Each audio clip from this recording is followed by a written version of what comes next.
पूनम झावर। हम गारंटी दे सकते हैं कि आज की डेट में ये नाम आपको याद भी नहीं होगा, लेकिन थंबनेल देखकर आप समझ गए होंगे कि इस वीडियो में हम बात करने वाले हैं मोहरा फिल्म में सुनील शेट्टी की गर्लफ्रेंड रही लड़की के बारे में।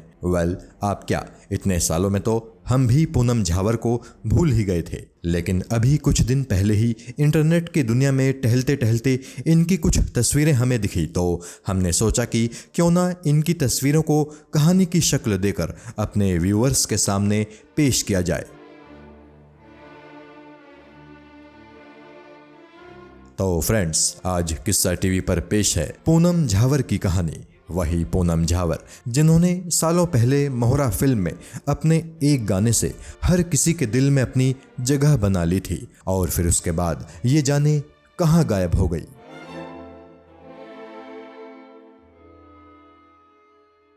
एक जुलाई 1994 को रिलीज हुई थी फिल्म मोहरा।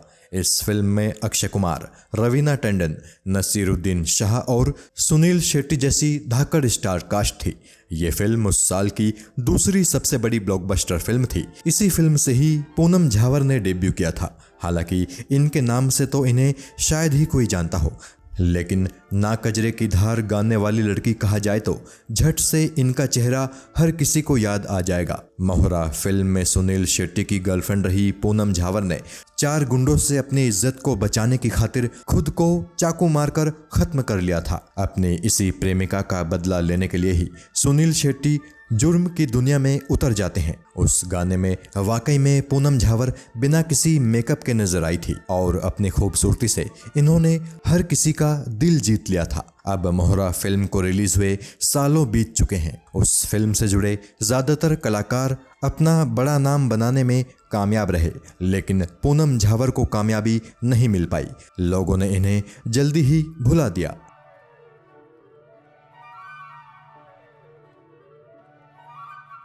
तो अब आपके मन में सवाल उठ रहा होगा कि आखिर इतने सालों तक पूनम झावर कहाँ रही होंगी और उन्होंने क्या किया होगा। तो चलिए आज आपको इनकी जिंदगी के बारे में कुछ जानकारियां दे देते हैं। पूनम झावर मूल रूप से राजस्थान की रहने वाली हैं। हालांकि पूनम के जन्म के बाद इनका परिवार मुंबई आकर रहने लगा था। पूनम की मां का नाम पूजा श्री है और वो एक कवयित्री हैं। वो हिंदी में कविताएं लिखती हैं और उनकी कई किताबें भी छप चुकी हैं। वैसे तो पूनम ने साउथ इंडियन सिनेमा में भी अपना हाथ आजमाया था, लेकिन वहां भी उन्हें निराशा ही हाथ लगी थी। पूनम को बाद में कुछ फोटोशूट्स में देखा गया था और इन फोटोशूट्स से इन्हें कुछ चर्चाएं भी मिली थी, और वो इसलिए क्योंकि ये फोटोशूट्स काफ़ी बोल्ड थे। वैसे आपको एक बात और बता दें कि मोहरा फिल्म से पहले पूनम झावर मॉडलिंग इंडस्ट्री में काफ़ी एक्टिव थी। उस दौर के कई विज्ञापनों में वो नजर आ चुकी थी, जैसे कि किलर जीन्स और डव सोप। फिर एक दिन जब प्रोड्यूसर गुलशन राय की नज़र इन पर पड़ी तो उन्होंने सोचा कि ये लड़की कितनी सुंदर है, इसे तो फिल्मों में हीरोइन होना चाहिए। इसी के बाद पूनम झावर को मोहरा फिल्म के लिए साइन किया गया था। हालांकि इनका रोल इतना छोटा था कि लोग इन्हें नोटिस ही नहीं कर पाए।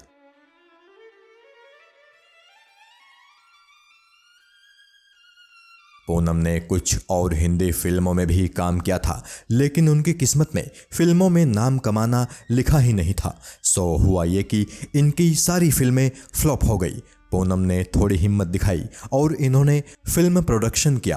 वह आँच नाम की एक फिल्म भी बनाई। उस फिल्म में नाना पाटेकर व परेश रावल जैसे बड़े कलाकार भी थे। फिल्म को काफ़ी अच्छी रेटिंग्स भी मिली थी। खुद पूनम ने भी उस फिल्म में एक दमदार किरदार निभाया था। इस फिल्म में पूनम ने एक गाना भी गाया था और ये साबित किया था कि एक्टिंग के अलावा वो सिंगिंग भी कर सकती हैं। लेकिन ये फिल्म बॉक्स ऑफिस पर कामयाब ना हो सकी। हालांकि पूनम के हौसले को ज़रूर इस फिल्म से उड़ान मिली और उन्होंने अपना एक एल्बम निकाल दिया।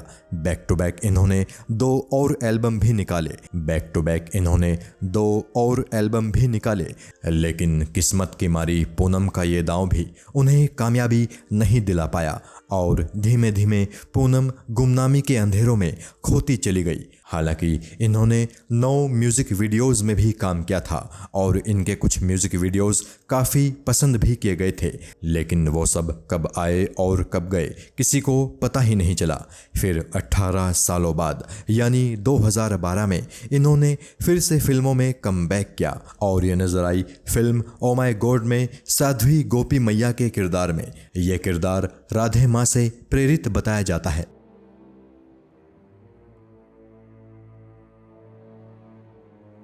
ओ माय गॉड से कमबैक करने के बाद पूनम झावर ने अपनी सर्जरी कराई और अपने लुक्स को पूरी तरह से बदल लिया। अब वो एकदम हॉट अंदाज वाली अपनी तस्वीरें शेयर करती रहती हैं। सालों पहले मोहरा फिल्म में नजर आई पूनम झावर साड़ी पहनने वाली एक सीधी सादी लड़की के रूप में दिखी थी, लेकिन इनकी आजकल की तस्वीरें देखकर शायद ही कोई पहली बार में यकीन कर पाए कि ये मोहरा फिल्म के सुपरहिट गीत ना कजरे की धार वाली हीरोइन है। अपने बोल्ड लुक को लेकर पूनम कितनी सीरियस हैं इसका अंदाज़ा ऐसे लगाया जा सकता है कि इन्होंने अपनी एक वेबसाइट डेवलप कराई है जिस पर ये अपनी बोल्ड तस्वीरें पोस्ट करती रहती हैं।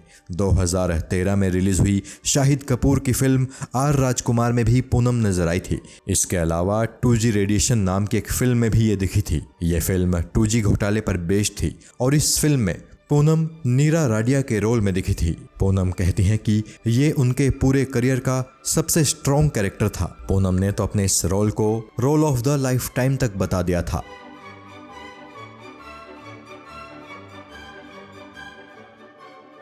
ऐसा नहीं है कि इतने सालों तक पूनम केवल इन्हीं कामों में बिजी रही। पूनम ने सोशल एक्टिविज्म में भी हिस्सा लिया।